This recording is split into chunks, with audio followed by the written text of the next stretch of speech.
ગુજરાતમાં ચૂંટાયેલા જનપ્રતિનિધિનું અપમાન, અહુલેના સત્તાધારી પક્ષના ધારાસભ્યો વારંવાર કે અધિકારીઓ સાંભળતા નથી અને ભૂપેન્દ્રભાઈ પટેલની સરકારમાં અધિકારીઓ બેફામ બન્યા છે. એનું માત્ર કારણ છે કે અધિકારીઓના માધ્યમથી જ ગુજરાતની અંદર ગામથી લઈને ગાંધીનગરને શહેરથી લઈને સચિવાલય સુધી ભ્રષ્ટાચારની આખી ગોઠવણ ચાલી રહી છે. કમલમમાં કરોડો રૂપિયાના કાળા નાણાં ઠલવવા માટેનું માધ્યમ કોઈ હોય તો એ મેવા સદનો છે, જે હકીકતે જનતા માટેના સેવા સદનો હોવા જોઈએ.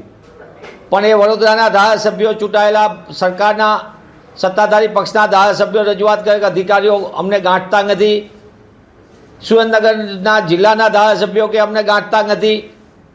રાજ્યની અંદર જે તે વિસ્તારની અંદર ધારાસભ્યોની વાત સાંભળે નહીં અધિકારીઓ, જનતાની વાત સાંભળવાની તો પછીની વાત આવે.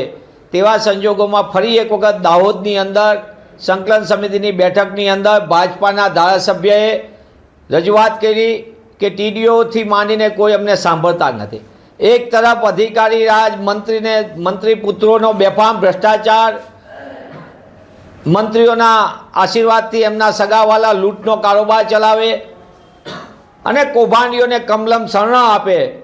આવી સ્થિતિની અંદર ગુજરાતની જનતા પારાવાર સામનો કરી રહી છે. ત્યારે આવી મુશ્કેલીની વચ્ચે એક બાજુ ખેડૂત બેહાલ આર્થિક પાયમાલીમાં, બીજી બાજુ યુવાનો રોજગાર માટે માંગ કરી રહે, સતત મહિલાઓ સુરક્ષા માટે માંગ કરે અને વિદ્યાર્થીઓ શિક્ષણના અધિકાર માટે વાત કરે, પણ ભાજપાની સરકારમાં કોઈની કાંઈ વાત સાંભળાતી નથી.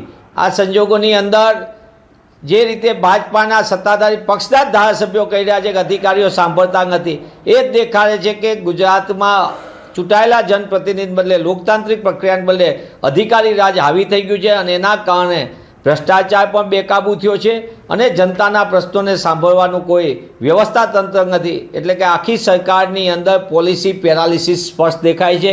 ત્યારે આપના માધ્યમથી માંગ છે કે ભૂપેન્દ્રભાઈ પટેલની સરકાર, એની લટકણિયા નાયબ મુખ્યમંત્રી એ અધિકારીઓને કેમ નથી કહી શકતા? કેમ સત્તાધારી પક્ષના મુખ્યમંત્રી, મંત્રીને સંત્રીઓ અધિકારીઓને કેમ કાંઈ કહી નથી શકતા? અધિકારીઓ એમની કઈ મજબૂરી જાણી ગયા છે? અધિકારીઓ આગળ એમના ક્યાં કચ્ચા ચીઠા છે જેના કારણે અધિકારીઓ બેફામ બન્યા છે?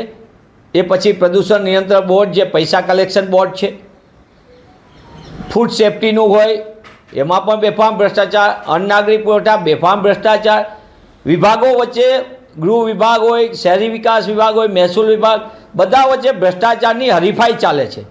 ત્યારે જનતાનો અવાજ કોણ સાંભળશે? ગુજરાત અને ગુજરાતીઓને કોણ ન્યાય આપશે?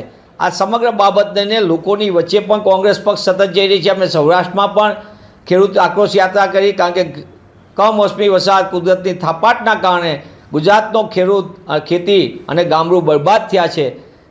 તેની સાથે સાથે કોંગ્રેસ પક્ષ 21મી તારીખથી ઉત્તર ગુજરાતની અંદર ધીમાથી સમગ્ર ઉત્તર ગુજરાતને આવરી રહેતી અમે જન આક્રોશ યાત્રા કરવા જઈ રહ્યા છીએ.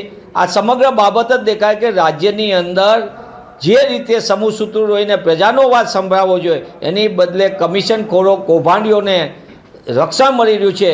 એ ગુજરાત માટે મુશ્કેલીજનક છે. ત્યારે પુનઃ હું કહું છું કે સરકારમાં થોડી પણ શરમ હોય તો બીજા લોકોની જાસૂસી કરવાના બદલે અધિકારીઓ ઉપર કાબૂ મેળવે સરકાર, અને સરકાર જનતાનો અવાજ સાંભળે.